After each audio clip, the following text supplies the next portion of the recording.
நண்பர்களே வணக்கம். முத்துமாரி அம்மனுக்கு பால் அபிஷேகத்துக்கு எல்லாம் வீட்டிலேருந்து எல்லாம் பால் கூட எடுத்துன்னு வந்திருக்கிறாங்க.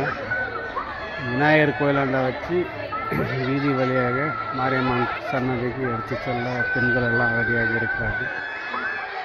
பாருங்கள், இந்த வீடியோ பார்த்து ஷேர் பண்ணுங்கள், சப்ஸ்கிரைப் பண்ணுங்கள்.